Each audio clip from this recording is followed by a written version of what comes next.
Good afternoon. I think I'm gonna get right into it. The title of this video is probably going to be why I decided to solo travel Asia with no plan whatsoever.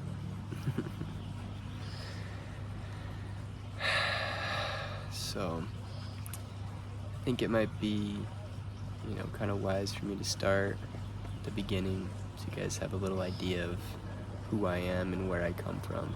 But I was born in Utah, good old USA, and I moved out when I was 16 years old. I was getting into a lot of trouble, smoking weed, getting into the law with cops are always on me. And at 16, I was like, I want to be free. I don't want to be grounded. So I decided to move out at 16 years old so I can have some freedom, my own. I wanted to make my own, So I started door-to-door sales as an avenue to make money. And I moved out to California and I started selling pest control. I did this because I heard you can make a lot of money. And I started grinding, working hard with the idea in my head that I'm gonna make a lot of money. I'm not gonna have any stress, anxiety. I just work through it and I won't have any anxiety. I can just buy a house, get everything done, and then boom, I can relax. And then I can breathe. That was my goals. I wanted to travel before I bought a house and everything like that. But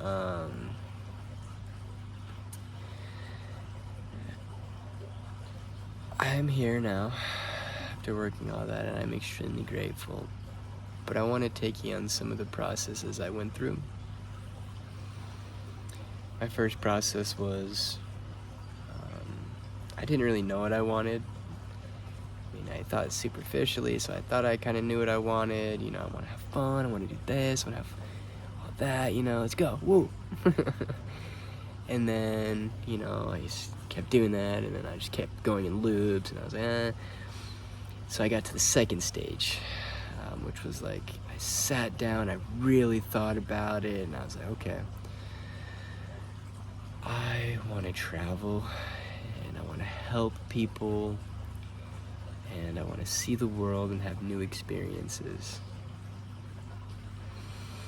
That's kind of still where I am right now. I'm in between that and the third stage, kind of floating right in between. I'll let you know the third stage is it too, but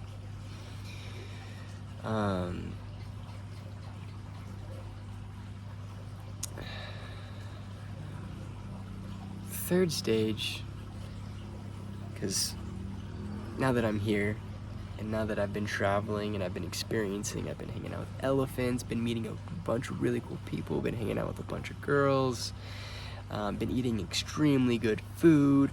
I have this spa at the touch to my hands. I have a bike. I can go wherever I want to go right now in Asia, and I can travel and see whatever. And there are plenty of girls out here.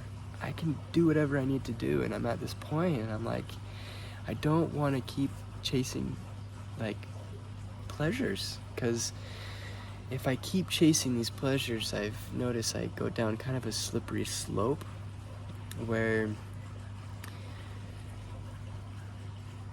I'm really good at getting what I want, so I'll get everything I want, and I've got really high highs. I've done almost anything I can think of: skydiving, diving in Catalina, shout out Ammon and Stangler, my boys, traveling across the world. I've done so much, and there's still been something inside of me that I feel like I'm lacking, and I feel like I'm not gonna find it anywhere out there.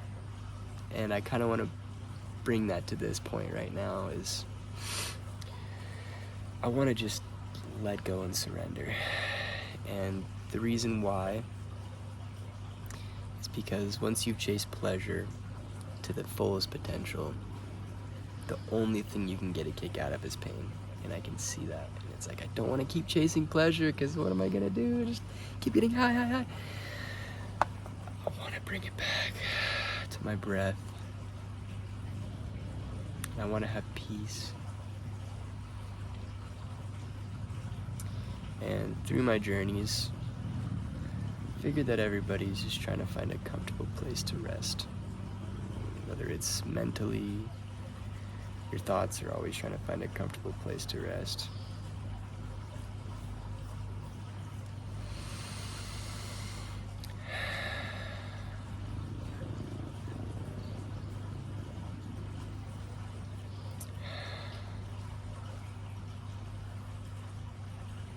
But I've started to look at this third step. I don't know, because I haven't thought about it. I've thought about it, but is that what I really want? Am I gonna find it out there in the world, searching everywhere? Now there's the third step, which is, I don't know. I really don't know. It's so relieving, because once you let up on the lack of control of, I know what I want. I want to go here. I want to go to Asia. I want to see this. I want to do that. I want to experience things. I want to show people. I want to help people.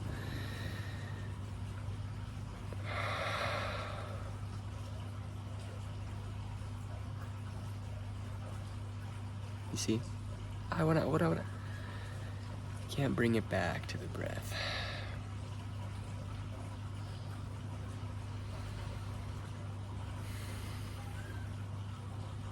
So, this last stage of I don't know is, I want a mystery. I want something completely unexpected. And I'm like, shoot, because I want a good, pleasant, unexpected surprise. But what kind of surprise would that be? So,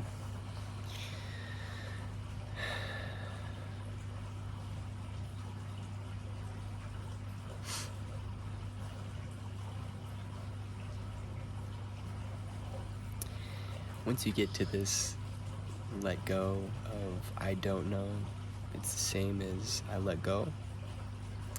I don't try to force or control.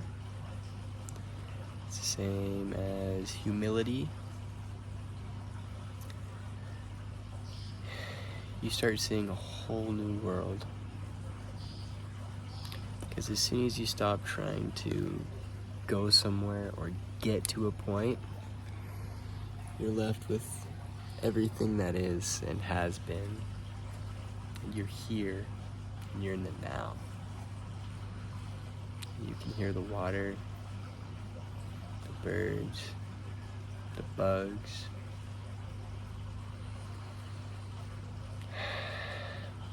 And you're left with the state of desirelessness.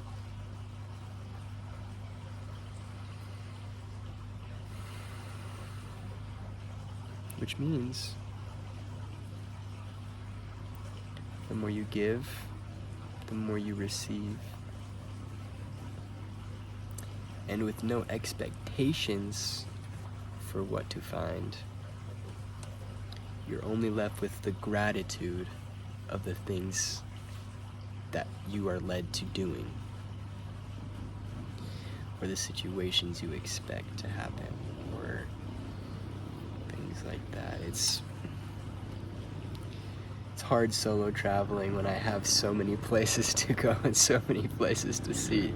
Sound kind of like a hypocrite, or like it can be kind of paradoxical, but there is truth and there is joy and love in what I'm saying, because I want to help people, and I thought I could make a ton of money and help people, and I thought that would be the goal. Is I wanted to make sure,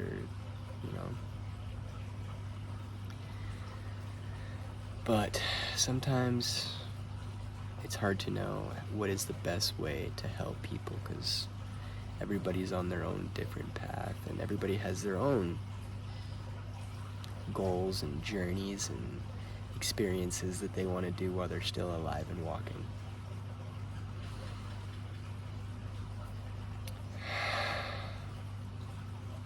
I don't want to be the monkey grabbing the fish out of the water, saying, "Let me help you from drowning." Because that's how it can be sometimes. What I want is the unexpected and the unknown. So I hope I can breathe and bring myself away from my thoughts. There's a bug on my camera. Away from my thoughts and more into my body for guidance.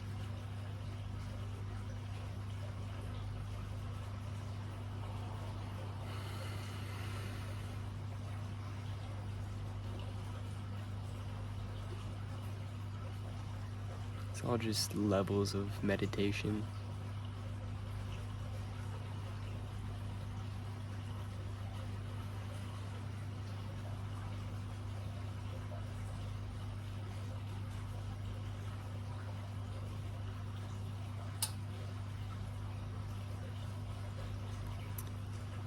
But instead of right now me thinking what I can do with my time that's valuable, I've had a good day. I've hung out with elephants, went to a waterfall, but to just really sit and relax, I listen to the water, the birds chirping in the distance, the wind, leaves rustling in the wind. Things I take for granted that are always there. Getting chills thinking about it. And that's all you really need.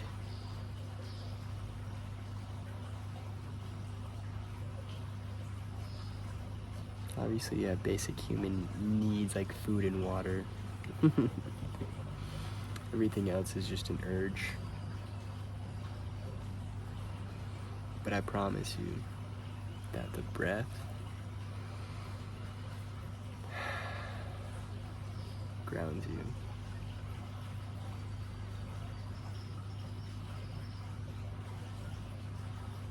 It gives you so much love. 3 little birds. It's real. It's a real thing. I promise. Everything's gonna be okay. It's not death that you should fear, but it's never beginning to live.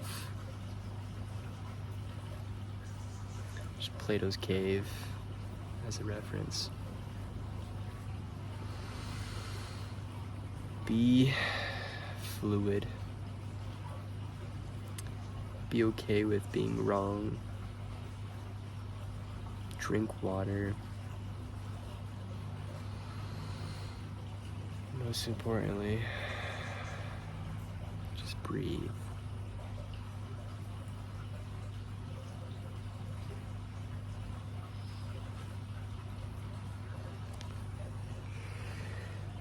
That's all you need.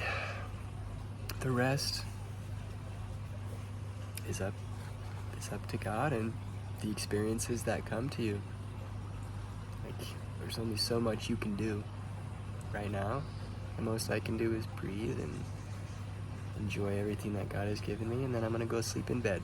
And I'm gonna wake up and I'm gonna have a whole day to do an adventure that I don't know what it is yet. So I hope that as I get on my bike and ride down the path or talk to a host or somebody, that they have any guidance for me. And I talk to as many people as I can and ask them about their journeys and their travels, and it's just a guidance. There's guidance everywhere. There's wisdom and guidance everywhere. Don't trust yourself. Ask around, talk to people, and be okay with being wrong. But do believe that nature always has a way. I just got bitten. Nature has a way of biting you in the shoulder. Oh man. It's another blessing that we don't realize though. It's the bites in the shoulder. life isn't about being okay with the happiness. Being okay under the hardest circumstances or in painful situations. If you can be okay in those situations, that is the real key. You always have your breath to come back to remember. Anyways, I love you guys. Drink water. Go outside. Touch grass. And follow your heart. It's your journey. It's your path. Love yourself. Love others. The more you give, the more you receive. Thank you.